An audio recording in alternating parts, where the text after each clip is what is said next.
तुम यहाँ से जाओ तो तुम्हारा कोई धर्म नहीं है, तुम्हारा कोई कर्म नहीं है, तुम्हारा कोई व्रत नहीं है, तुम्हारी कोई पूजा नहीं है, तुम्हारी कोई सेवा नहीं है। आज से ये गौरी तुम्हारा एक ही व्रत है। कौन व्रत है? पति व्रत। केवल पति को ही प्रसन्न करना और सबके प्रसन्न करना। अगर पति प्रसन्न तो सब प्रसन्न। और जो कोई पतिव्रता स्त्री होती है तो हे गौरी, धन्या पतिव्रता नारी, नान्या पूजा विशेषतः, पावनी सर्वलोकानां सर्वपापघनाशिनी।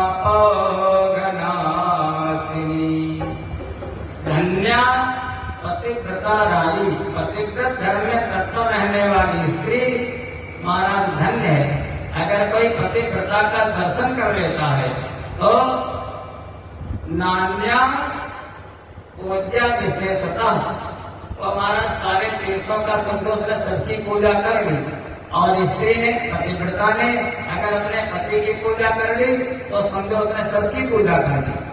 जो कोई पतिव्रता का दर्शन कर लेता है महाराज वो धन्य हो जाता है।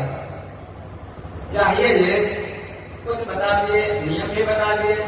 ऐसे पतिव्रत धर्म में तत्पर रहने वाली स्त्री अपने प्रिय पति के भोजन कर लेने पर ही भोजन करे।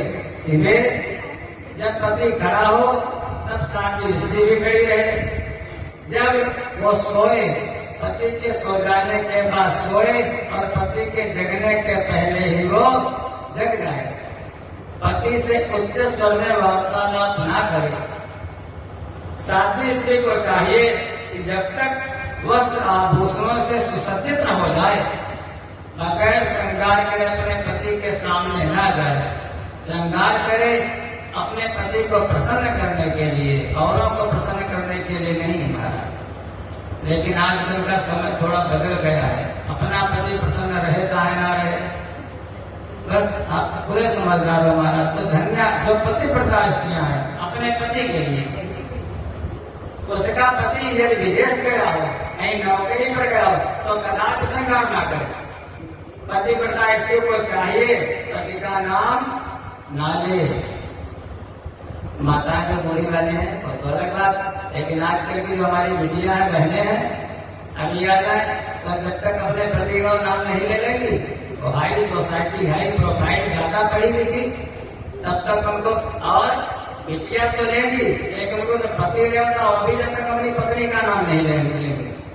ससुर भी अपनी बहू का नाम लेंगे, सास भी अपनी बहू का नाम लेंगे। तब कहती थी अपने पुराने वाले समय में, बड़े भैया दुल्हन, छोटे भैया दुल्हन, ये कहती नहीं, कितना उसमें प्रेम था।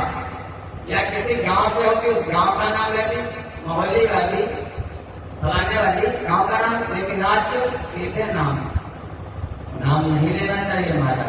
अपने से बड़े का, अपने पिता का, अपने बड़े भाई का, यहाँ तक कहा गया हमारे शास्त्रों में अपने बड़े बेटे का और अपने गुरु का, अपने पति का, इनका सबका नाम हम नहीं लेना चाहिए।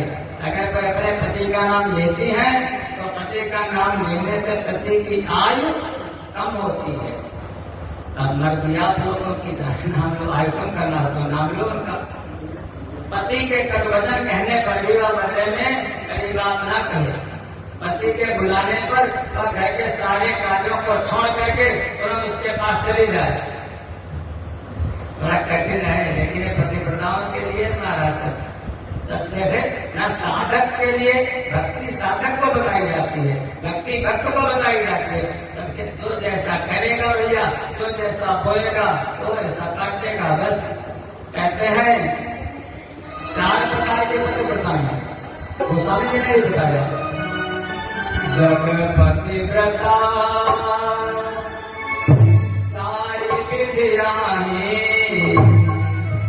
जग पतिव्रता सारी विधियां, वेद पुराण संत सब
है सपने आन पुरुष जगना ही, स्वप्न में भी परपुरुष का वह चिंतन नहीं करती। फिर मध्यम परपति देखें कैसे, जो मध्यम है पतिव्रता, वो हमारा भाई है, हमारा पुत्र है, बेटा है, ऐसे दूसरों को देखें वो। और अधर्म की तो बात ही नहीं। और यहाँ तक बताया वृद्ध रोग बस जड़ धनहीना, अंग बधिर क्रोधी अतिलीना। वृद्ध है, जड़ है, लोभी है, क्रोधी है, गरीब है, ऐसे पति की अपमाना। अगर ऐसे भी पति का कोई से अपमान कर देती है तो नारी पाव जमपुर दुख नाना, ऐसा गोस्वामी जी ने रामचरितमानस में कहा। और सुपुराण कहता है अगर किसी स्त्री को तीर्थ जाने का मन हो, मान लिया तीर्थ जाना चाहे, तो तीर्थ उसके लिए क्या है, तीर्थार्थिनी क्रिया नारी पतिपादोदकंपिरे तस्मिन् सर्वाणि तीर्थानि क्षेत्राणि च न संशयः। थोड़ा कठिन है, आपको आप लोगों के लिए सुना, इन लोगों के लिए भी है, दोनों बातें हैं। कहा जिस नारी को तीर्थ यात्रा फल पाने की इच्छा हो तो अपने पति का चरणों में पी ले, समझो उसने सारे तीर्थों को कर लिया, इसमें किंचित मात्र भी संशय नहीं है। एक ही धर्म एक व्रत नेमा, एक ही धर्म एक व्रत नेमा,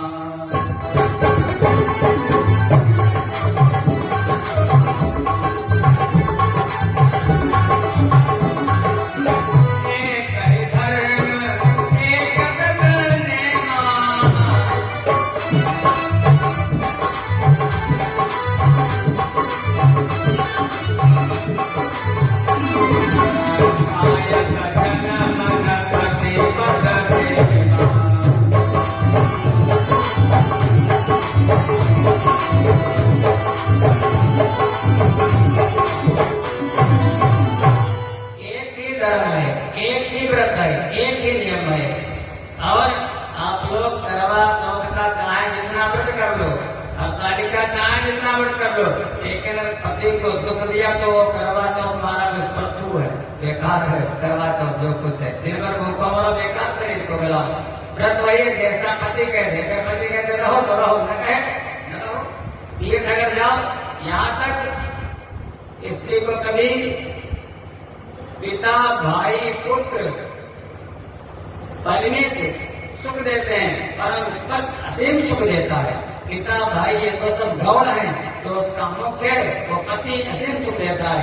इसलिए पति का अनादर नहीं करना चाहिए। पति देवता, पति गुरु, पति धर्म, पति तीर्थ, इसलिए सबको छोड़कर एकमात्र पति की